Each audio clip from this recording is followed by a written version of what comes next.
She thought she was just another guest, an architect with big dreams and a quiet heart, attending a glamorous networking event in Los Angeles. Sophia Bennett had no entourage, no designer heels, just a vision and a presentation she worked her soul into. But the higher the room climbed in status, the more she was pushed aside.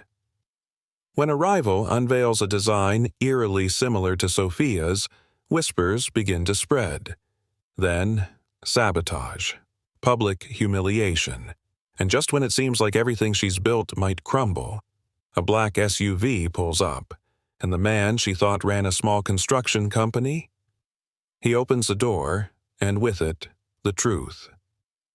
A story of betrayal, ambition, and a love that doesn't wear labels. What happens when quiet power finally speaks? Don't miss this unforgettable tale of hidden loyalty, brutal jealousy, and the quiet strength of a woman who refused to fold. Subscribe now for more stories that challenge appearances, shatter stereotypes, and stir the soul. Sophia Bennett sat cross-legged on the hardwood floor of her Brooklyn apartment, surrounded by fabric swatches, sample tiles, and a half-eaten container of Thai takeout. Her laptop buzzed softly from the coffee table, casting a gentle glow over her latest interior design mock-up. The muted palette she'd been experimenting with, warm sand tones, eucalyptus green, and soft blush, felt like a quiet triumph, a whisper of California inside a New York winter. Just as she was tweaking the lighting in a 3D rendering, her email pinged. She glanced at it, expecting a vendor receipt or a late-night message from her assistant, but what she saw made her breath catch in her throat. Subject: Invitation to the St. Adrian Summit, Beverly Hills, CA. Her hand hovered as she clicked it open. The St. Adrian estate was legendary in real estate circles, a sprawling modernist jewel nestled in the Beverly Hills hillsides. The annual summit, hosted there by Westline Collective, gathered the nation's elite architects, developers, and investors. An invite was almost unheard of for someone like her. She wasn't legacy. She wasn't famous. She'd built her modest client list from scratch. One apartment, one lobby, one boutique hotel at a time. Sophia leaned back against the couch, stunned. Just then, the front door clicked open. Ethan stepped in, carrying 2 cups of chamomile tea and wearing his usual navy crewneck and worn boots, dusty from a job site. "Still working?" he asked, setting the mugs down and sinking onto the floor beside her. His quiet presence always calmed her, not flashy, never loud. Ethan Hale was as grounded as the homes he built. "I got invited," she said, barely above a whisper. "To what?" She turned the laptop so he could see. He squinted. "St. Adrian Summit? That big real estate thing?" Sophia nodded slowly, still unsure if it was real. "They want me to present. My eco-luxury adaptive reuse model, the old church I reimagined for the Brookfield project. They want me to show the process." Ethan blinked, then grinned. "Babe, that's huge. That's insane. I mean, congrats." "I know," she murmured. "But why me?" "Because you're good. Because your work speaks for itself," he said, brushing a loose curl behind her ear. Sophia stared at the invitation again, heart racing. "It's in LA next week?" "Then you should go." She turned to him. "You could come with me. You've been working too hard." Ethan's smile faded slightly. "I've got permit meetings stacked for the next 10 days. You know how the city gets when a deadline's close. But I want you to go. Seriously." Sophia studied his face. He meant it. He always supported her, never once trying to compete or compare. That's what she loved most. Ethan wasn't the type to chase the spotlight. He thrived building things quietly, one brick, one beam at a time. "I'll feel weird without you," she admitted. "Then take me in your pocket," he said with a wink. "You'll crush it, Soph." Later that night, while Sophia packed her sketchbooks and a pair of sensible heels, Ethan stepped onto their tiny balcony. The cold air bit at his skin, but his mind wasn't on the weather. He pulled out his phone and scrolled through a list of unread messages. Client, Vantage West, Private Capital subject, confirm attendance, St. Adrian Summit. He hovered over the reply button. He hadn't told Sophia everything. She believed he ran a small, independent construction firm, and for the most part, that was true. But what she didn't know, what he never felt the right moment to reveal, was that he owned a controlling stake in one of the firms underwriting the very summit she'd just been invited to. He had stayed behind not because of permits, but because he wanted to watch from a distance, to see how the world would treat her without his name in the mix. Not protect, just witness. And maybe, just maybe, remind the room that the quiet ones aren't always the smallest. As he typed his RSVP and hit send, Ethan whispered to the dark skyline, "Let's see who really sees her." The sun spilled over the Los Angeles hills as Sophia Bennett stepped out of the sleek black town car in front of the St. Adrian estate. It didn't look like a home. It looked like a statement. Wide marble steps led to a glass atrium framed with sculpted hedges, and every inch of it screamed money. Old money. West Coast money. The kind that didn't flinch at six-figure remodels or commissioning custom Italian stone. Sophia adjusted the strap of her simple canvas tote. No designer labels, no glam squad. Just her portfolio, a pair of block heels, and nerves she couldn't quite steady. "Welcome, Miss Bennett," said a staff member in a black suit, handing her a monogrammed event badge. "You're in Villa East. Bags will be delivered shortly." "Thank you," she replied, masking the flutter in her voice. As she walked through the lobby, she couldn't help but notice the cliques that had already formed. Developers in tailored suits laughing too loud, interior designers with dramatic silhouettes, and investment reps clutching cold brew coffees in branded Yeti cups. Everyone looked like they belonged. Sophia paused by a display wall featuring past projects from select attendees. Dozens of shimmering photographs lit softly under glass. She spotted her name in the bottom corner of a single frame. The Brookfield Reclamation. Sophia Bennett, principal designer. One line, one image. A small but proud footprint in a very large room. "Didn't expect to see your name here," a voice drawled behind her. Sophia turned. There stood Dana Lee. The last time she'd seen Dana had been at a bid presentation in Manhattan 18 months ago.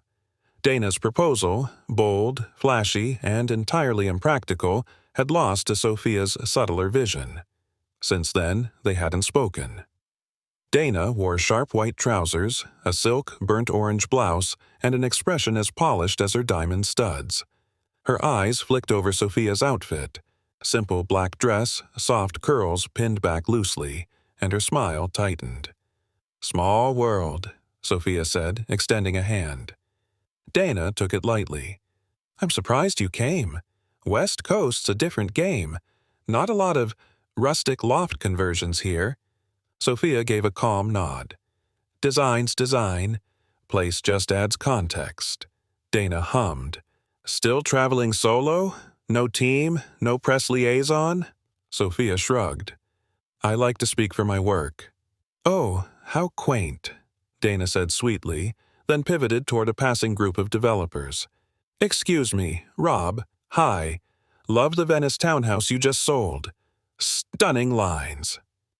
She was gone before Sophia could reply. The next few hours were a blur of panels and introductions. A few people were warm, most were polite, but there was an unmistakable undercurrent. One Sophia had felt before. When you don't come with a company name stitched into your jacket or an agent whispering your quotes, people smile, then move on. She slipped away briefly into the back garden, seeking a breath of air. The landscape was manicured to perfection, but beyond the fountain, she caught her reflection in the glass wall of the villa. A little tired, a little out of place, but standing. Her phone buzzed. "Ethan, Landed another permit today. Your pitch tomorrow. What time? Want me to pretend I'm not nervous for you?" She smiled faintly and replied, "I'll be fine. Just trying not to trip on marble." She didn't mention Dana, or the sideways glances, or how this place made her feel like a knockoff handbag left on a showroom table. Ethan would tell her to breathe, to remember why she came, and to own the space like she belonged. Maybe she did. Back inside, she was introduced to her event liaison, a young intern named Rachel, who handed her a schedule and whispered kindly, "They didn't expect you to say yes, but I'm glad you did." Sophia blinked. Why wouldn't I? Rachel hesitated, then said quietly, "Because some people here protect their circles. New faces shake things up." Sophia held her gaze. Then maybe it's time they got a little uncomfortable. The sky had deepened into a soft amber by the time the cocktail showcase began. Attendees buzzed through the garden courtyard of the St. Adrian estate, sipping aged bourbon and mocktails garnished with edible flowers. Along the perimeter, sleek digital screens displayed the latest design concepts from select attendees, mini reveals that gave each designer a chance to impress sponsors in an informal setting. Sophia walked toward her assigned booth, feeling a knot in her stomach slowly unwind. Her presentation slot wasn't until the next day, and tonight she was only here to observe, mingle, maybe gather some courage. She tucked her badge into her bag and moved quietly through the crowd, eyes scanning the displays with quiet curiosity. Then she saw it. A few steps ahead, a cluster of sponsors and developers had gathered around one screen. On it was a sleek rendering of a modern villa, angular, light-drenched, wrapped in living green walls, and a distinctive overhang roof shaped like an open palm. Sophia froze. That design, that roofline, was hers. Not inspired by, not similar to, hers. Months ago, she'd submitted a confidential concept for a sustainable villa to a design competition hosted by a California firm. She hadn't heard back and assumed it had gone nowhere, but the details, the rooftop solar canopy, the way the courtyard folded into the living room like a spill of air, it wasn't a coincidence. Then, as if summoned by disbelief, Dana Lee stepped into view. Wearing a structured gold jacket and that signature easy smile, she began speaking to the small crowd. "We call it the ARIA Project, a harmony of light, sustainability, and West Coast modernism, fully smart integrated. The design came to me during a trip through the Southwest, just watching how the wind carves space through canyons." Sophia's heart pounded. That roof shape? It was inspired by her grandmother's open hand, something she'd shared in her original pitch as a symbol of welcome and openness. She stepped closer. "Dana," she said calmly. Dana turned, surprised but composed. "Sophia, lovely to see you." Sophia gestured to the screen. "That's very familiar." Dana tilted her head. "Familiar how?" "I submitted a version of that concept for the Greenhaven Design Challenge last year." Dana's eyes flicked only briefly, then smiled again. "Oh, I remember that challenge. Lots of interesting entries. Must have been some shared inspiration floating in the air." "I never published it," Sophia said, her voice even. "The files were watermarked and submitted privately." "Well," Dana said with a breezy shrug, "ideas have a way of echoing. Who's to say which came first?" Sophia stepped back, pulse racing. She wasn't going to make a scene, not here, not like this, but her mind was reeling. She scanned the crowd again, hoping to find Rachel, or at least someone she trusted. Then, from the corner of the Courtyard Cafe, a man stood up. Broad-shouldered, neutral-toned suit, coffee in hand. Ethan. He wasn't supposed to be here. Her breath caught for just a moment, but he didn't come over. Instead, he turned away, disappearing into the lobby. Did he see that? Did he know? Sophia exhaled slowly, grounding herself. It wasn't the first time someone tried to take something from her. It just hurt more because it was personal. That design had meant something. It had come from memory, not trend. A few minutes later, Dana approached again, this time holding 2 drinks. "Truce?" she asked lightly, offering Sophia a glass.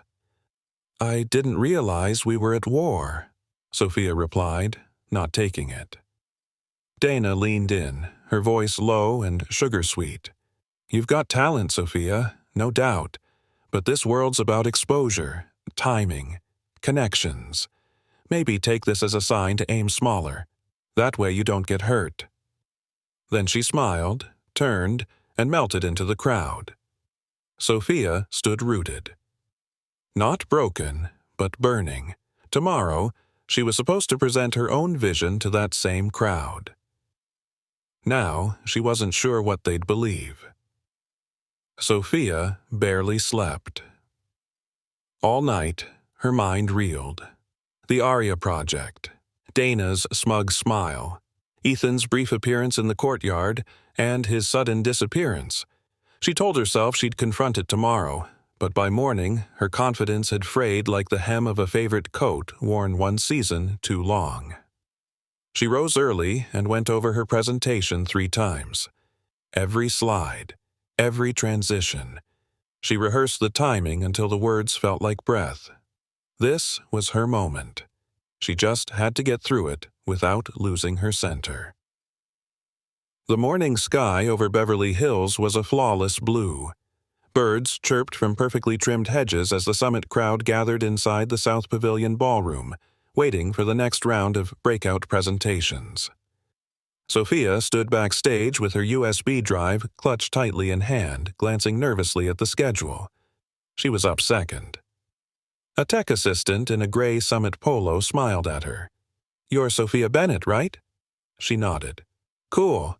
I'll load your slides. Just give me a sec." He plugged the drive into the laptop connected to the projector, then paused. His brow furrowed. "That's weird," he muttered. Sophia felt her stomach tighten.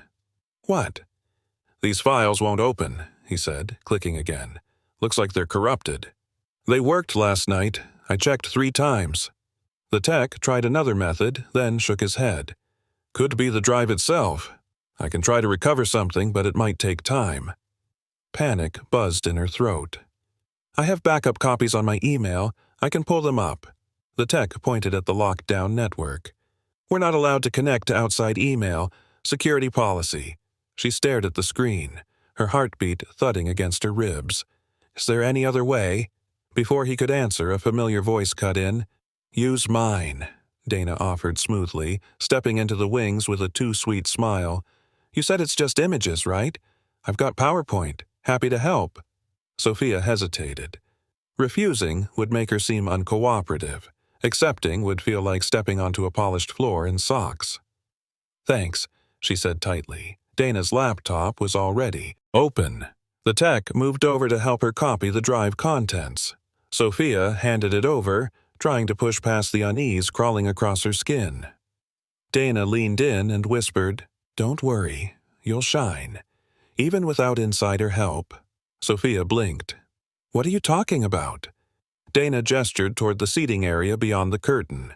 "People are asking questions about how someone with no firm, no backers, and a mystery boyfriend just walks into a summit like this and lands a speaking slot. Funny how fast rumors move." Sophia stepped back. "What did you do?" "I didn't do anything," Dana said with a shrug. "But people talk. I mean, you're talented, sure, but people wonder, are you riding on someone's coattails?" Before Sophia could reply, the host's voice rang out. "And next up, we have Sophia Bennett, a Brooklyn-based designer whose eco-conscious adaptive reuse project is generating buzz on both coasts." Applause. The lights dimmed. The tech gave her a thumbs up. Sophia walked out to the center of the stage, shoulders tight, jaw clenched. She clicked the remote. The screen blinked. Then blinked again. The image was blurry, Pixelated. The audience murmured. Her mouth opened. Nothing came. She tried to improvise, but without the rhythm of her slides, her flow faltered. Words stumbled. A few people politely nodded. Others checked their watches. At the back, Dana whispered something to a sponsor, showing her phone screen.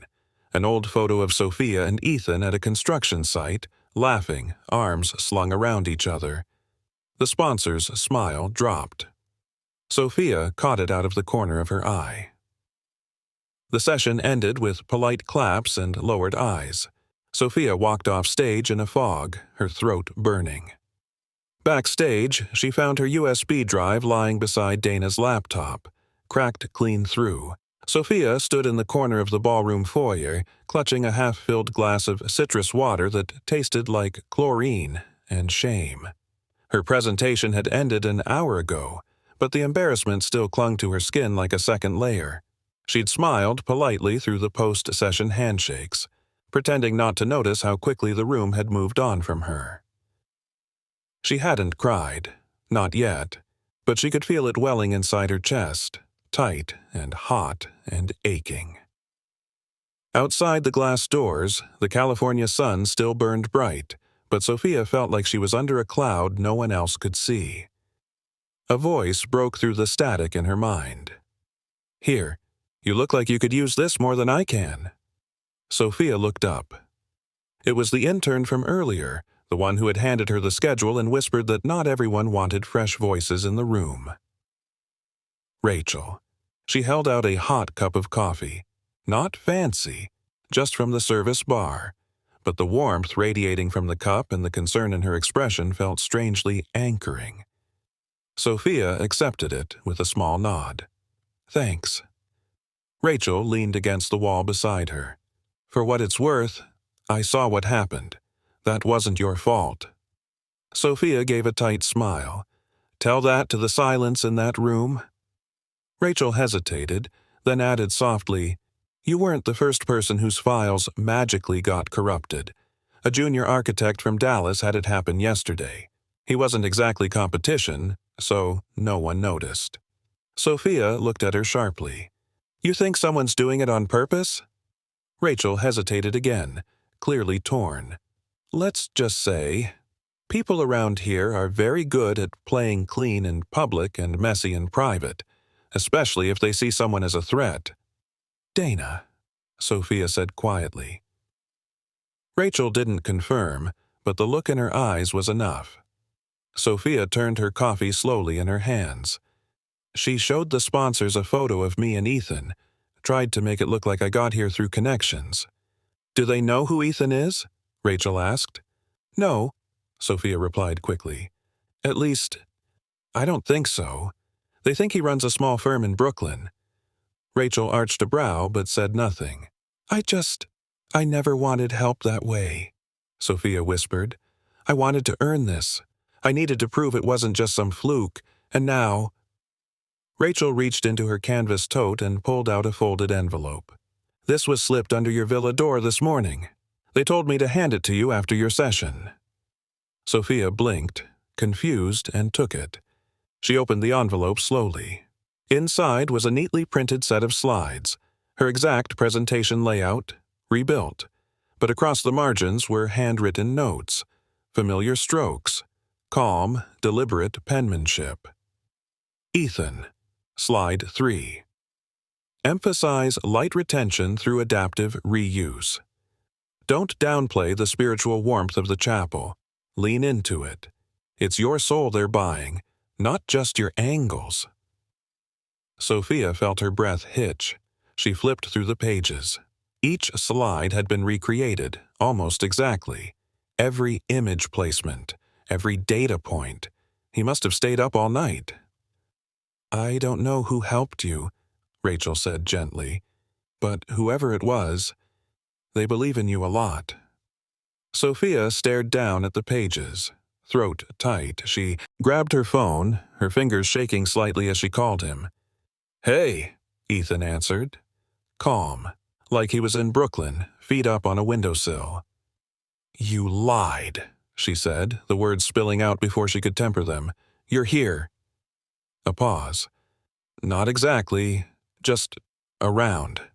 Why didn't you come in? Because I wanted to see how they'd treat you without my name in the room. Another beat of silence stretched between them. I bombed, Ethan. No, he said gently. You got pushed. There's a difference. You still standing? Barely. Then you're winning. She held the notes to her chest and exhaled, for the first time that day, without shaking. By the next morning, the quiet murmur of doubt had become a hum in the air, subtle but undeniable. Sophia felt it the moment she stepped into the breakfast terrace. Conversations lowered as she passed. A woman she'd spoken to 2 days ago now offered only a curt nod. A developer she had admired scrolled through his phone mid-greeting, pretending not to notice her. She poured herself a cup of black coffee, ignoring the sting behind her eyes. There was no room for weakness today. Rachel approached cautiously. There's something you should know. Sophia turned to her, alert. One of the assistants in media support said a blog picked up a leaked email thread last night, Rachel whispered. It suggests you had help getting into the summit. Someone anonymous claiming you were strategically placed because of private investor ties. Sophia blinked. That's not true. Rachel shrugged helplessly. I know, but it's online now. Sophia's stomach flipped. What blog? Just a gossip one, but still. People here read those, and they remember headlines more than facts. Sophia pulled out her phone and searched. There it was. Exclusive, design darling or industry plant. Questions surround Sophia Bennett's rise. Posted just before midnight. It included screenshots of what looked like internal emails, poorly formatted but with enough real detail to feel convincing. Sophia's name. The summit. Mentions of private support. And, at the bottom, a grainy photo. Her and Ethan, walking side by side near a Brooklyn construction site with the caption, Sources say her entry was anything but independent. Her ears rang. Rachel placed a steady hand on her shoulder. The media team won't take it down. It's technically off-site. And your panel today... I'm pulled, aren't I? Sophia interrupted. Rachel hesitated. Olivia said there are reputation concerns. You're being replaced with a round table. Sophia stared at the horizon for a long moment, jaw tight. The sun was too bright, the world too loud, and her heart too tired. Is Dana behind this? She asked quietly. Rachel looked down. I don't have proof, but she knew things no one else did. When she offered to help yesterday, she was already 5 steps ahead. Sophia shook her head slowly.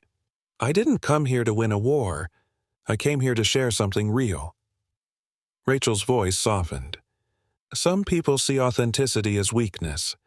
They don't know what to do with someone who didn't claw their way up by stepping on others. Sophia sat at the edge of a low stone bench and exhaled hard. I should leave. No, Rachel said quickly.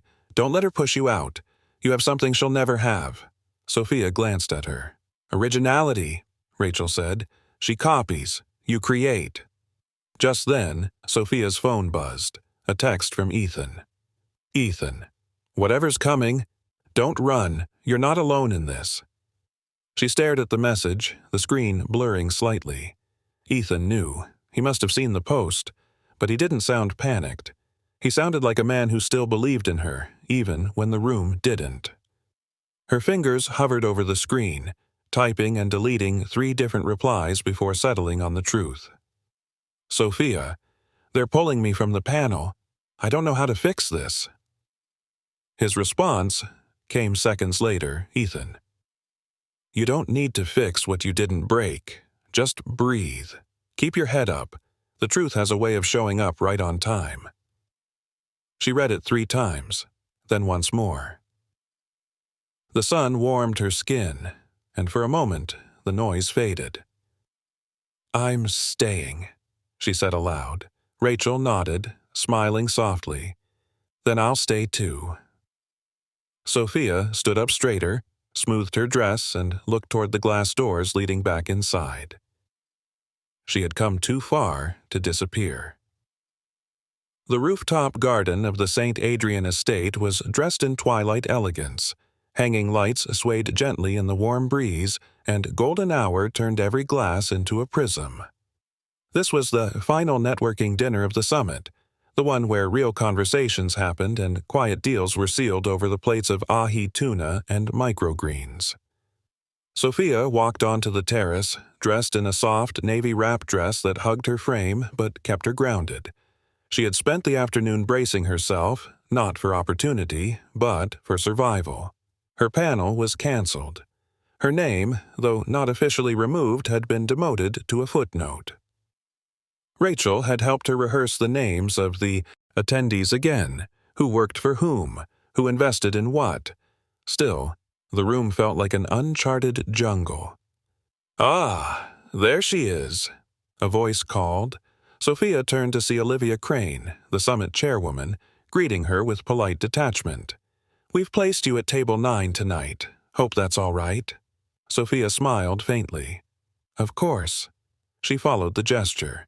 Table 9 sat near the edge of the terrace, removed from the center where the major sponsors and influencers clustered. The other seats were filled with smaller vendors, 2 junior developers, and a man who introduced himself as a luxury faucet importer from Cincinnati. It wasn't the table for rising stars. She took her seat, exhaling slowly. She could handle this. She didn't need to shine tonight, just not sink. Then Dana Lee arrived. Gliding in like she belonged to the sunset itself, Dana wore a fitted cream jumpsuit and a soft smirk. She made the rounds, kissed cheeks, shook hands, and finally stopped near Sophia's table.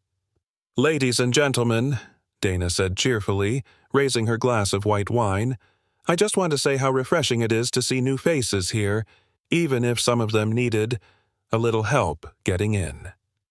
The comment floated, soft and sweet as honey, and twice as sticky. The table went quiet. Sophia's back stiffened. "Are you implying something, Dana?" Dana smiled and took a sip. "Oh no, not at all. I'm defending you. Everyone deserves a shot, even if they don't come with a legacy name or an investment group." Sophia forced a breath through her nose. "You might want to save the theatrics for your next pitch." Dana leaned in just slightly, her voice low. "Come on, Sophia. You can't seriously think you belong at the top tier of this event without someone pulling strings." Sophia stood up. But before she could speak, someone cleared their throat near the bar. Across the terrace, a man stepped forward from the shadows. Broad-shouldered, clean-shaven, tailored charcoal suit. Not Ethan's usual hoodie, not his boots. He blended in like he'd always been part of this world. Sophia's breath caught. He was here. He hadn't announced himself, hadn't swept in like a savior, but he was watching, listening. She sat back down slowly, pulse racing. Dana didn't see him, but Ethan saw her. He moved to the opposite end of the terrace, took a seat at a quiet corner table, and nodded to one of the event staff. Within seconds, a bottle of wine, premium, aged, rare, was brought to table 9. A server approached Sophia. "Compliments of a guest." She blinked. "What guest?" The server simply smiled. "A friend."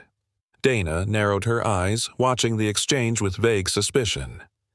But Sophia said nothing. She poured herself a glass and lifted it toward the stars, steady and slow. If this was chess, Dana had just played a flashy move. Sophia had only just begun her endgame. The dinner dragged on like a performance Sophia hadn't auditioned for. Every polite laugh, every half-hearted, "Oh, I saw your name somewhere," felt like a chorus line she couldn't break through. At table 9, she kept her chin up, but her shoulders ached with the weight of unspoken judgment. She noticed people glancing at her, Not maliciously, but with the same curiosity you reserve for a news headline you haven't decided whether to believe. Dana didn't return to the table. She had no need. Her presence lingered like expensive perfume, just enough to sour the air. After dessert, a too-small fig tart on a plate the size of a steering wheel, Sophia quietly excused herself. The elevator line was long, so she opted for the stairs. She needed movement, something to shake off the stiffness creeping up her spine. The stairwell was cooler, quieter. The sound of her heels against the concrete echoed in the silence. Halfway down the flight between the rooftop and the villa floors, her ankle twisted awkwardly on an uneven step. The pain shot up her leg so fast it stole her breath.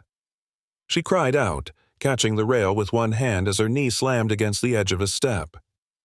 It wasn't dramatic. It wasn't cinematic. It was just real, the kind of thing that happens when the emotional and physical weight of a week finally tips.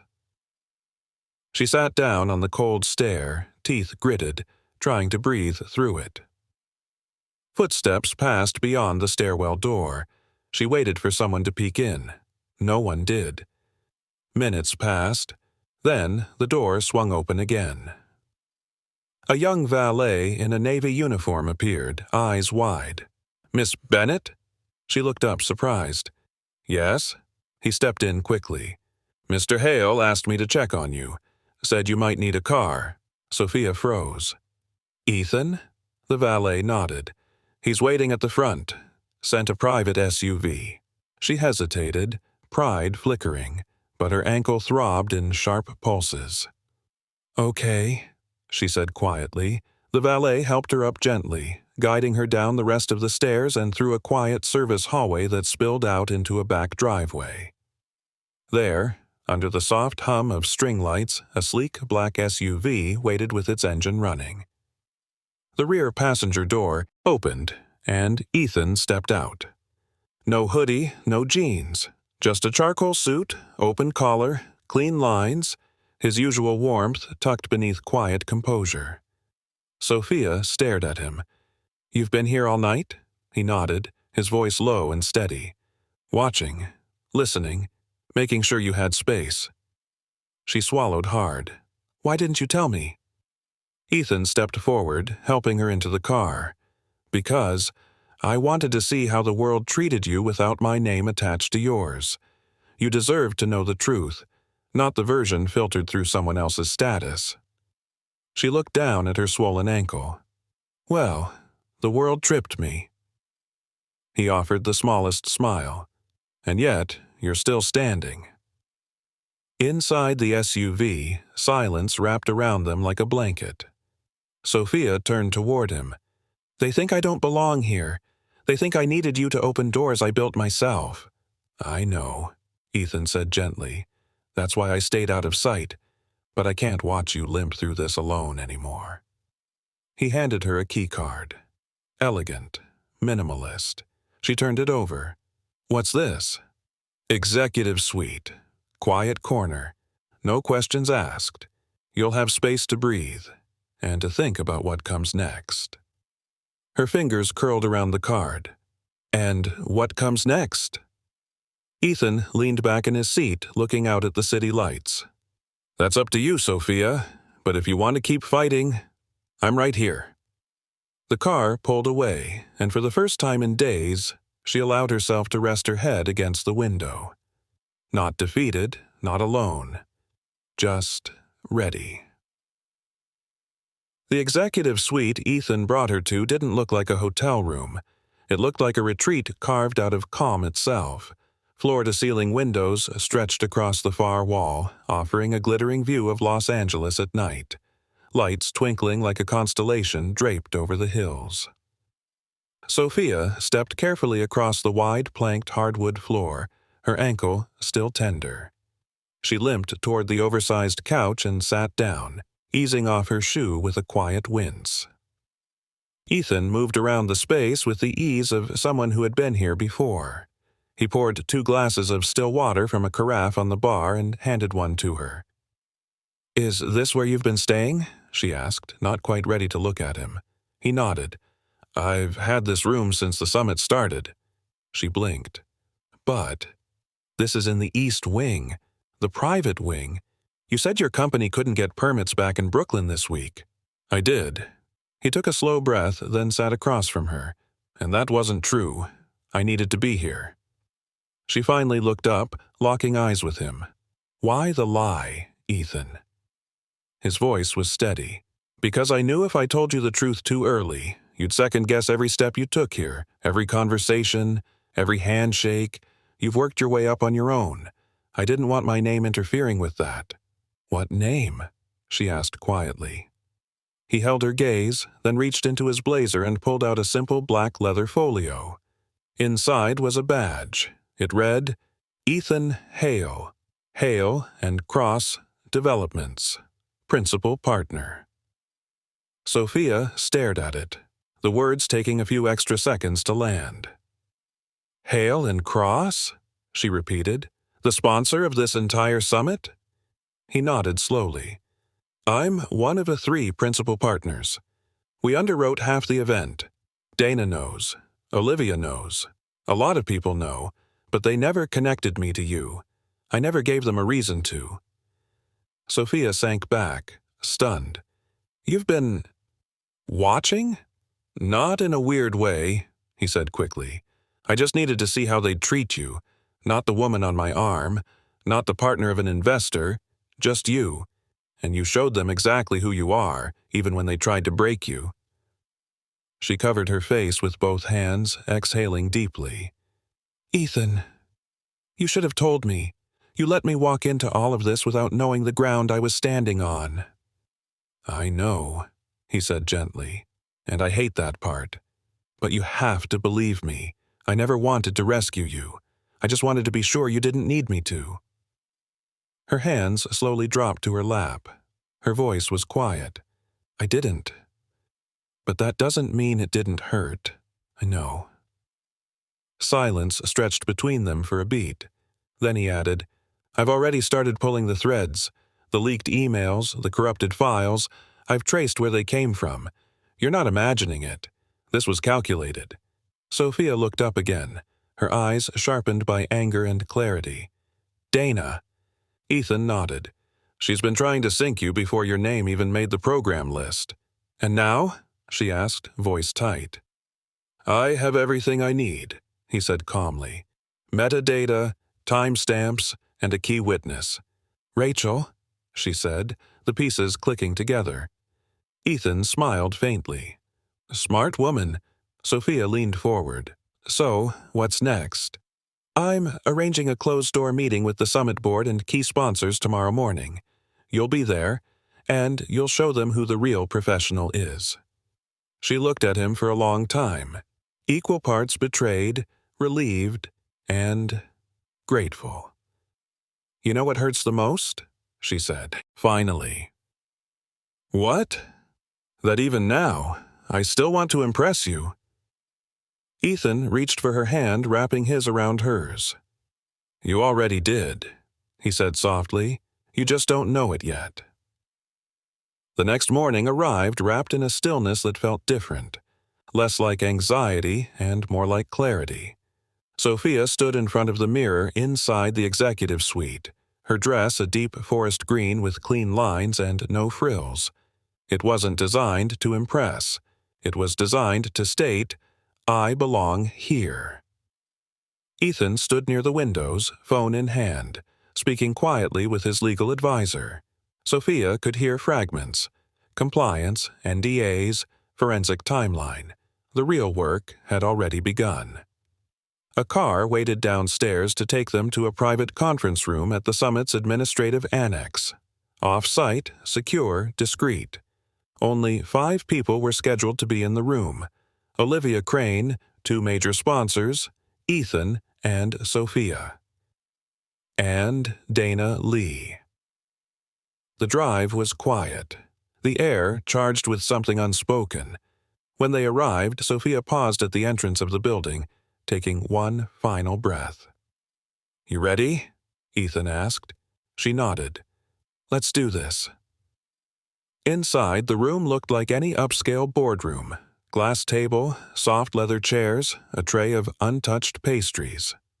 Olivia greeted them with a neutral smile, flanked by two sponsors, Mr. Lantham from a boutique West Coast development group, and Jeanette Rogers, who oversaw sustainable partnerships for a private capital firm in Denver. Dana arrived 2 minutes later, right on time, dressed in cream slacks and a crisp blouse that said cool, composed, professional.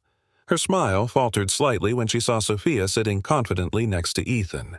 "Thank you all for coming," Olivia began. "There have been some concerns raised over the last 48 hours that we felt should be addressed with transparency and due diligence." Dana nodded smoothly. "Absolutely. I welcome the opportunity to clear the air." Sophia waited, watching, as Ethan placed a thin folder on the table and slid it toward Olivia. "What's this?" Olivia asked. "A verified forensic analysis of the digital files used in the ARIA project presentation," Ethan replied calmly. "We compared Dana's renderings with Sophia's original submission to the Greenhaven competition from 9 months ago, matching metadata, asset use, and architectural details." Dana laughed lightly, but it wavered at the edges. "That's a stretch. Design ideas circulate. Concepts overlap." Ethan didn't flinch.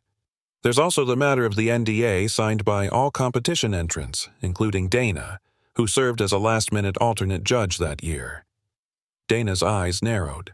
"I never accessed those files." Sophia spoke then, her voice even. "The timestamp on your design file is 4 days after my submission went live for judge's review. Your file name includes 3 of the same asset tags. You even duplicated the open-roof courtyard concept I cited in my original write-up. You didn't borrow it, you copied it." Jeanette leaned forward, frowning. "This is serious." Mr. Lantham flipped through the report, his brow tight. "And this blog article?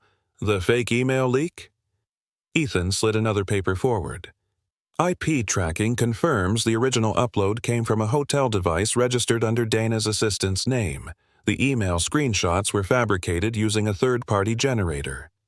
Dana's voice rose slightly, controlled but sharp. "This is a smear campaign. You're all taking her word because she's linked to you."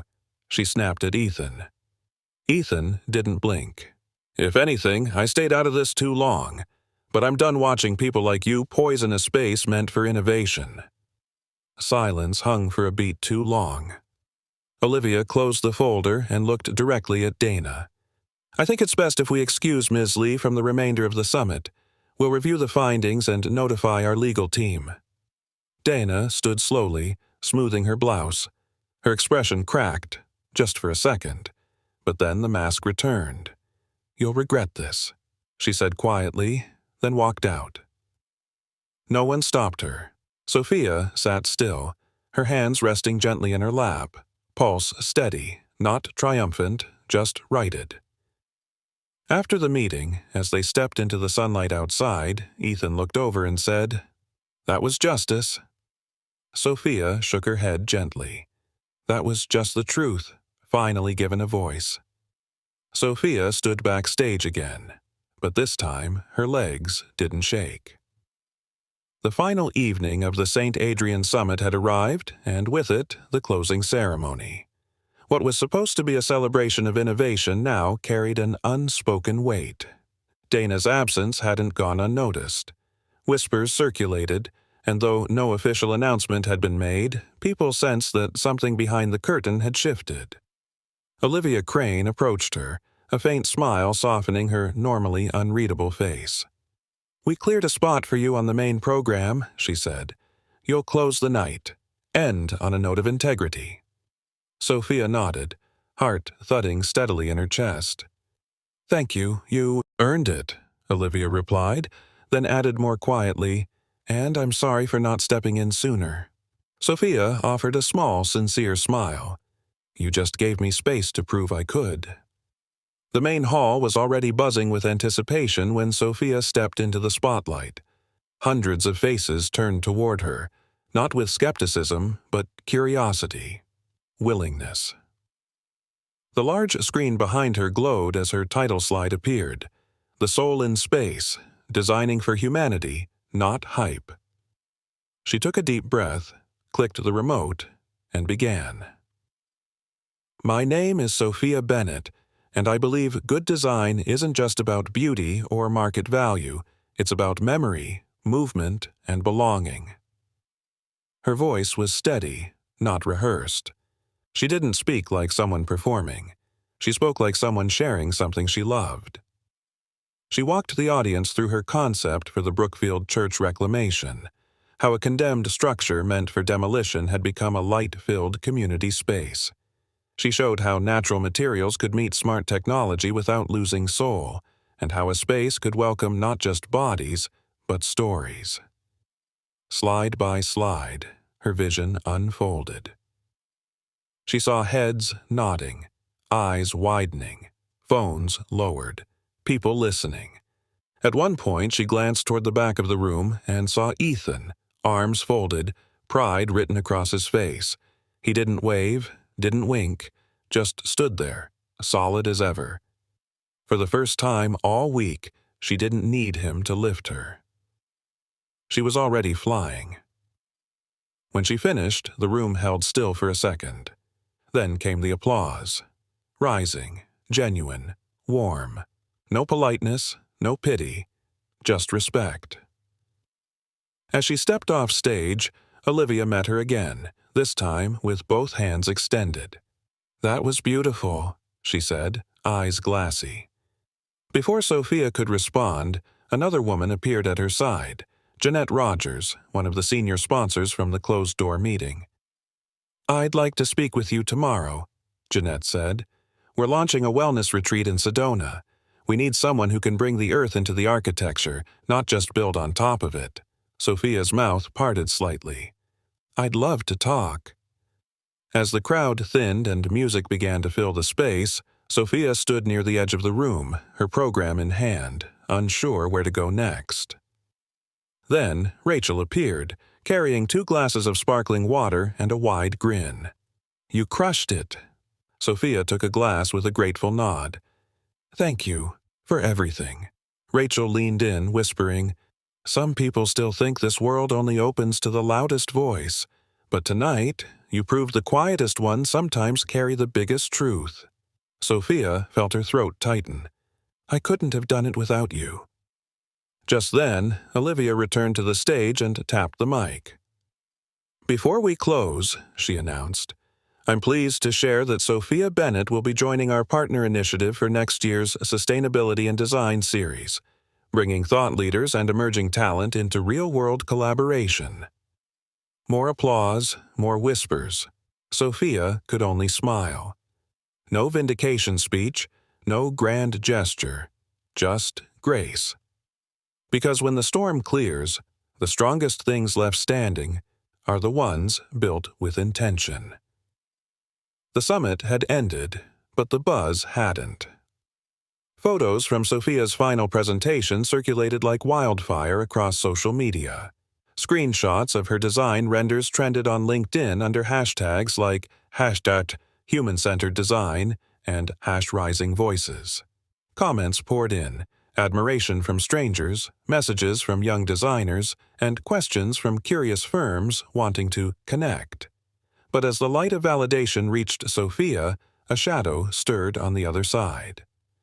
Dana Lee wasn't done. That night, a post appeared on a fringe industry forum, a collage of out-of-context screenshots, mostly blurry photos of Sophia and Ethan taken in New York, some as old as 5 years. The headline read, When your boyfriend funds the stage, not the talent. The implication was clear. Dana's last desperate move was to strip Sophia of her credibility by painting her as nothing more than a trophy partner, a woman who rode her relationship into rooms she didn't earn access to. Sophia found out the next morning. Rachel was the first to show her. It's spreading, Rachel said carefully, her eyes scanning Sophia's expression. Not as fast as before, but enough to sting. Sophia sat in silence, not angry, not even surprised, just tired. I'm not going to play her game, Sophia said finally. I gave them my work. They can choose what to see. Rachel looked hesitant. Are you sure? We could respond. Ethan could put out a statement. Sophia shook her head. He doesn't owe anyone an explanation for who he loves, and I don't owe anyone a performance. She placed the phone down and walked to the window. Outside, L.A. moved like it always did, indifferent to gossip, blind to ambition. But sometimes, justice had a funny way of finding its voice. 2 hours later, it found Sophia's. The footage surfaced quietly at first, leaked by a freelance event staffer who'd been stationed near the hospitality lounge during the summit. It was low resolution, but clear. Dana, caught on camera, standing with her assistant and another unnamed executive, bragging, laughing, talking about how easy it was to plant the fake emails, how these pretty upstarts never last long, and, most damning of all, how nobody would believe the Brooklyn girl when the real professionals showed up. Within minutes, it was everywhere. Industry insiders reposted it. Sponsors retracted statements. A few companies announced public reviews of past collaborations with Dana's firm. By mid-afternoon, Dana Lee's company website was down. Sophia didn't say a word online. No tweet, no video, no Instagram story. She just watched it all unfold from the window of the airport lounge, a cup of peppermint tea cooling beside her. Ethan sat across from her, reading emails on his tablet, his expression unreadable. "You okay?" he asked quietly. Sophia nodded. "Strangely, yes." "I could still issue something," he offered. "Make it clear where we stand." "You already did," she replied. "You stood behind me when no one else did. That's louder than any press release." He smiled at her then, not the proud smile from the audience, but the small, intimate one he gave only when it was just the two of them. "Funny," he murmured, "how she tried to destroy your reputation with noise, and ended up taking down her own with silence." Sophia leaned back in her seat, her gaze drifting toward the glass. "She never understood," she said softly.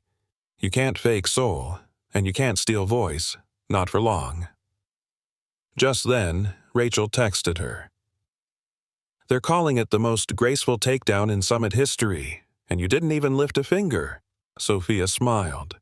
This time, her silence had said everything. Brooklyn smelled like rain when they got home. It wasn't raining yet, but the air had that charged weight, half promise, half warning.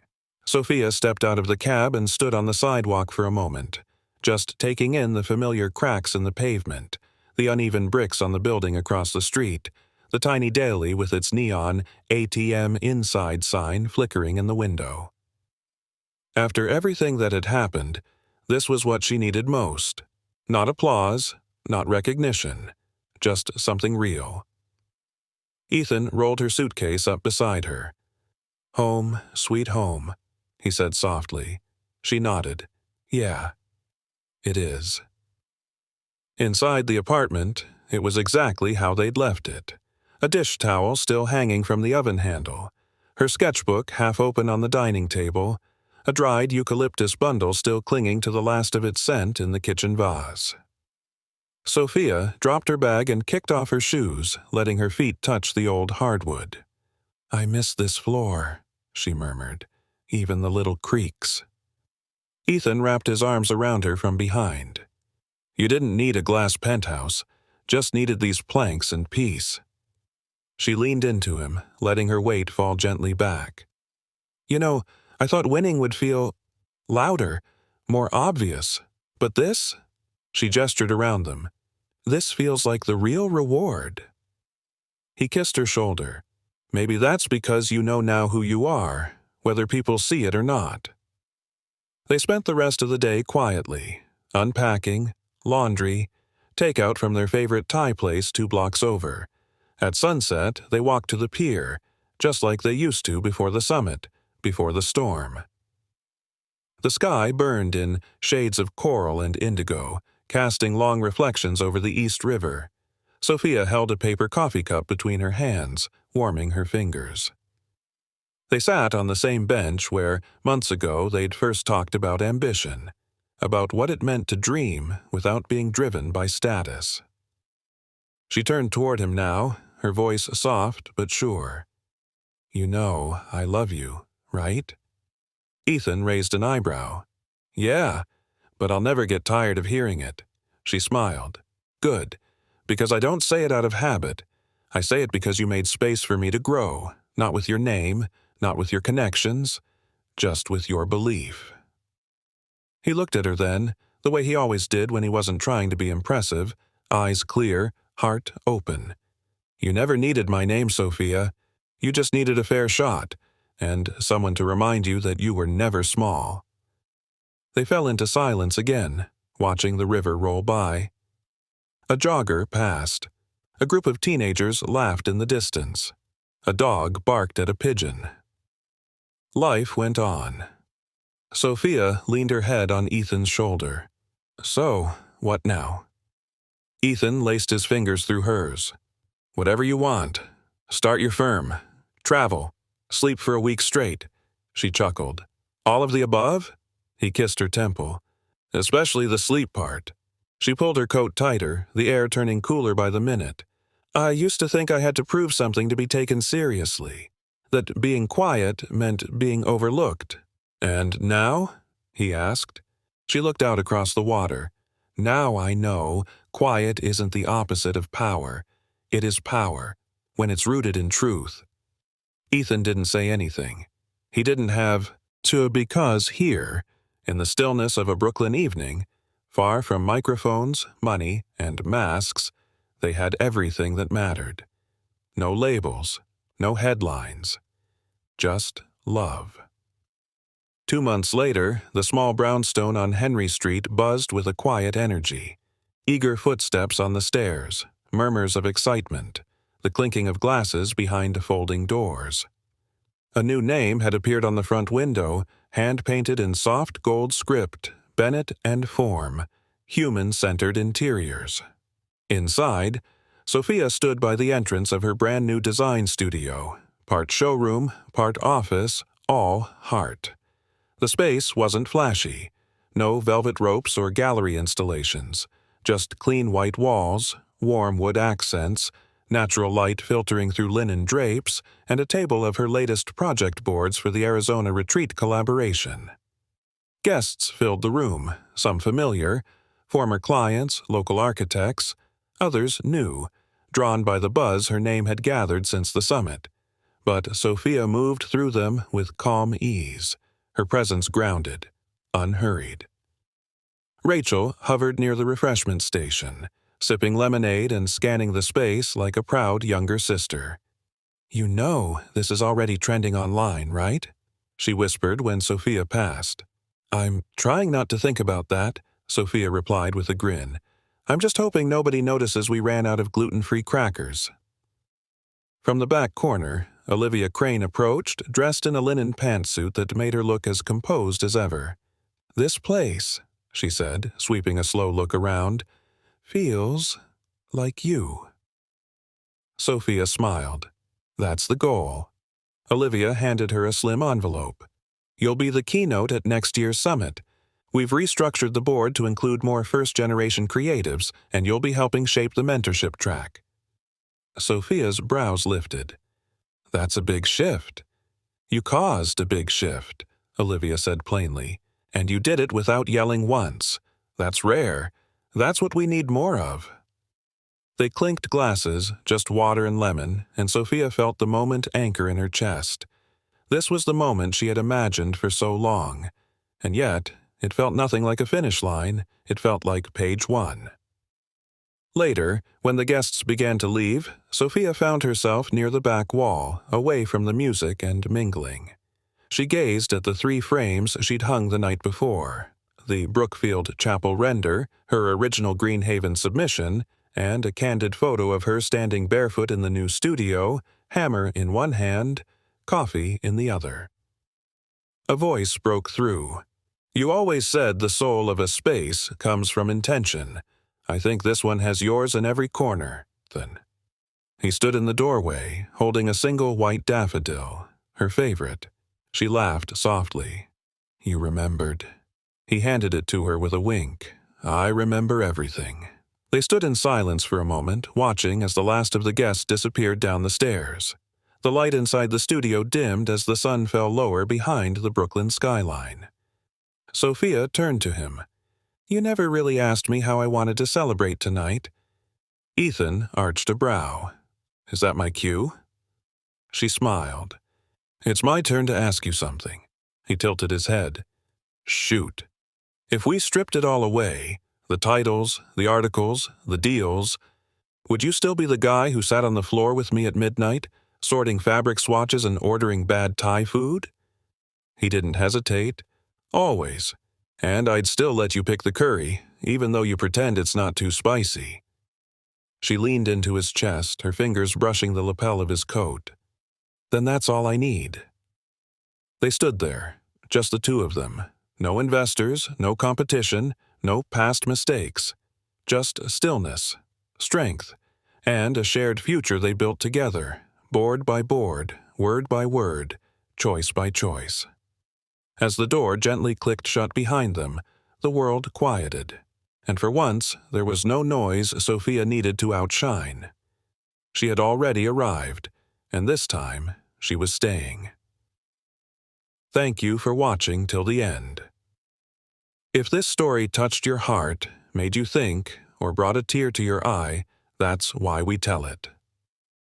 Stay with us for more powerful stories. See you next time.